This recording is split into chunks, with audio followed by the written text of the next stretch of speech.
Welcome to RS class. मैं कौशल सिंह।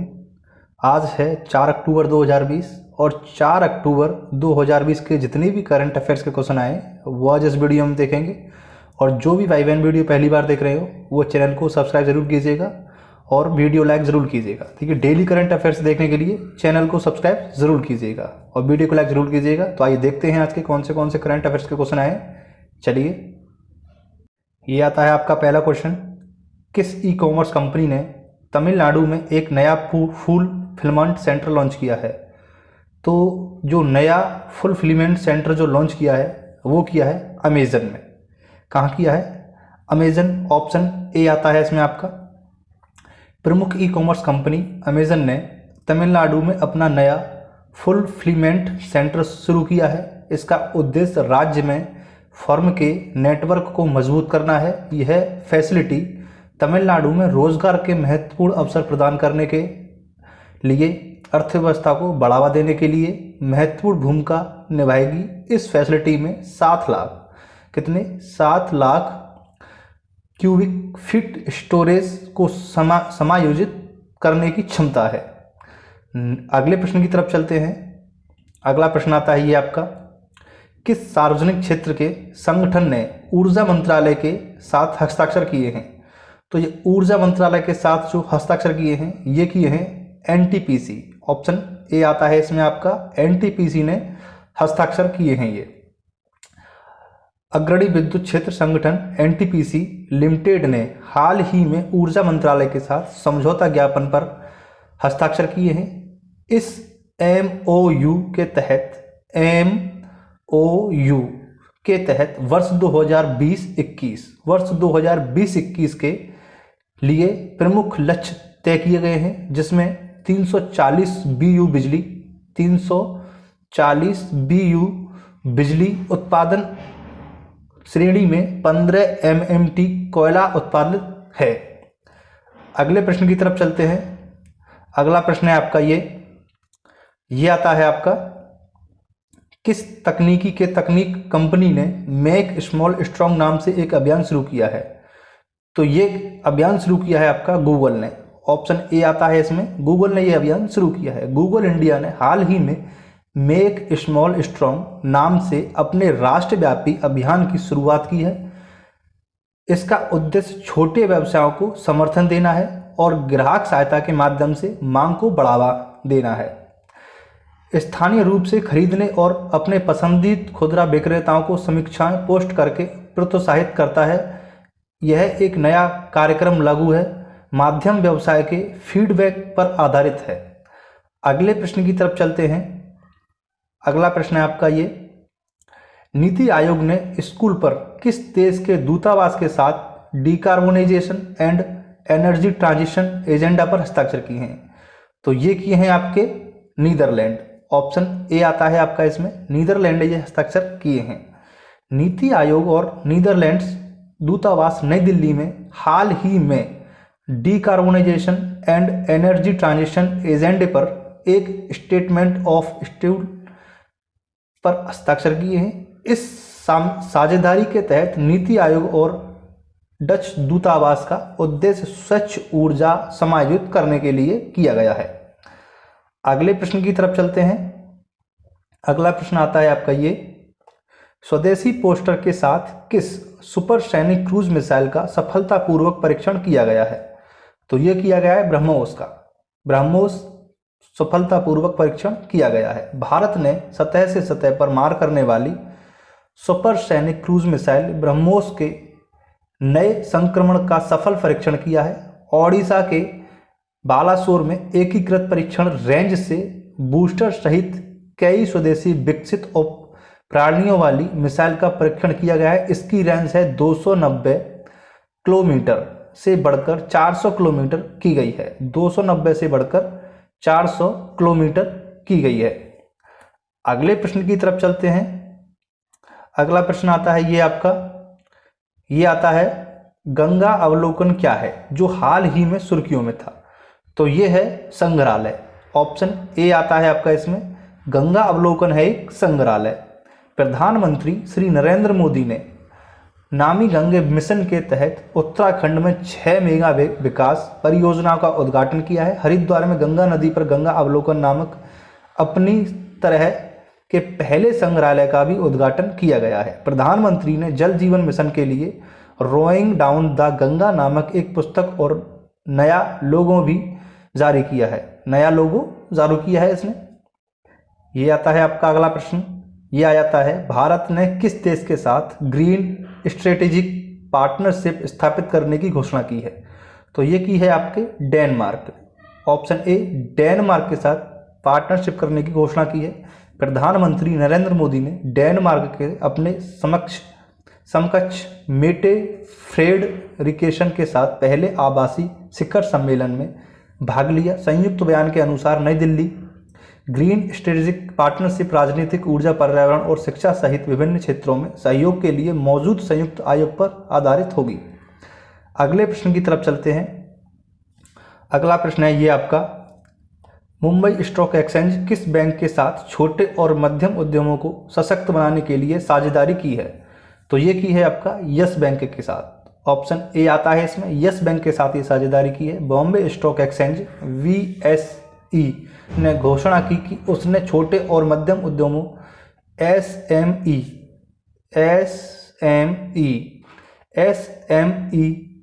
को सशक्त बनाने के लिए निजी क्षेत्र के बैंक यस बैंक के साथ साझेदारी पर समझौते पर हस्ताक्षर कर दिए हैं। BSE के अनुसार इस समझौते का उद्देश्य निर्यात को बढ़ावा देने, बैंकिंग और वित्तीय समाधानों के लिए जागरूकता और ज्ञान साझाकरण कार्यक्रमों के माध्यम से मंच पर सूचीबद्ध छोटे और मध्यम उद्यमों को सशक्त बनाना है।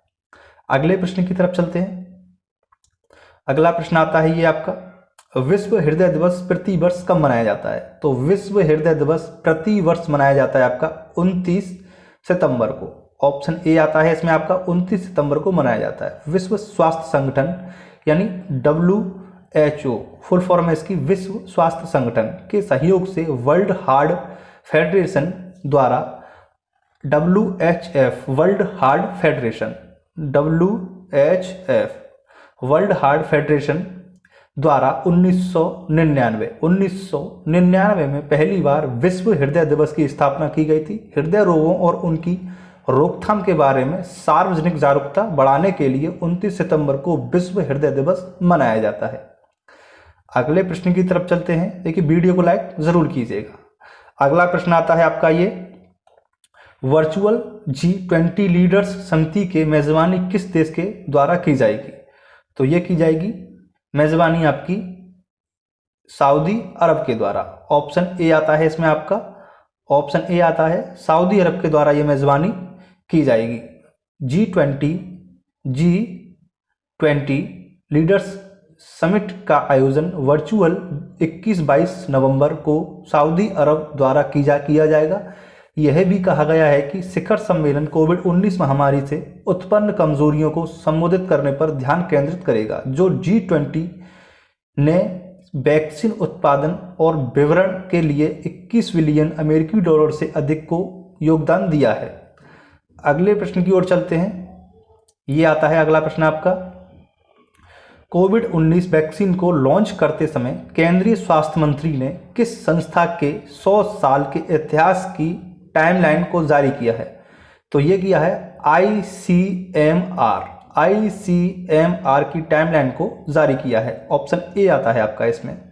केंद्रीय स्वास्थ्य मंत्री डॉक्टर हर्षवर्धन सिंह ने हाल ही में कोविड-19 पर सभी नवीनतम जानकारी के साथ एक ऑनलाइन पोर्टल लॉन्च किया है। इसमें देश में संबंधित कोविड-19 वैक्सीन पर अनुसंधान, विकास और दैनिक परीक्षणों की तारीख भी शामिल होगी। मंत्री ने भारतीय चिकित्सा अनुसंधान परिषद के 100 साल के इतिहास की टाइमलाइन को लॉन्च किया है। 100 साल की इतिहास के टाइमलाइन को लॉन्च किया है। अगले प्रश्न की ओर चलते हैं। अगला प्रश्न आता है आपका ये, कुलधुफुसी जो हाल ही में सुर्खियों में रहा किस देश में स्थित है? तो ये है आपका मालदीव में स्थित। ऑप्शन ए आता है, ये सुर्खियों में स्थित रहा मालदीव में स्थित है। ये भारत में मालदीव के लिए पहला मालवाहक पोत जिसका नाम MCP MCP लिंज है। मालदीव के उत्तरी शहर कुल्धुफुसी में पहुंच गया है। इस पर भारत और मालदीव के बीच प्रत्यक्ष कार्गो फेरी सेवा की पहली यात्रा है और इसे 21 सितंबर को संयुक्त रूप से लॉन्च किया गया था। अगले प्रश्न की तरफ चलते हैं। अगला प्रश्न आता है आपका ये, किस महीने तक सरकार ने इस वर्ष के लिए आवंटित चीनी कोटे के अनिवार्य निर्यात को अनुमति दे दी है? तो ये दे दी है दिसंबर तक। ऑप्शन ए आता है इसमें, दिसंबर तक ये अनुमति दे दी है। केंद्र सरकार ने चीनी मिलों को इस साल के लिए आवंटित अपने चीनी कोटे के अनिवार्य निर्यात को व्यवस्थित करने के लिए दिसंबर तक का अतिरिक्त समय दिया है। खाद्य मंत्रालय में संयुक्त सचिव के अनुसार सितंबर को समाप्त होने वाले 2019-20 विवरण वर्ष के सरकार के कोटा के तहत 6 मिलियन टन चीनी के निर्यात की अनुमति दी है। अगले प्रश्न की ओर चलते हैं। अगला प्रश्न आता है ये आपका, ये आ जाता है, हाल ही में कैद की रिपोर्ट के अनुसार वित्त वर्ष 19 में रेलवे का परिचालन अनुपात क्या है? तो ये रेलवे का परिचालन अनुपात है 101.77%। कितना है? 101.77%। ऑप्शन ए आता है आपका इसमें, 101.77% आ जाता है इसमें आपका, 77% आ जाता है।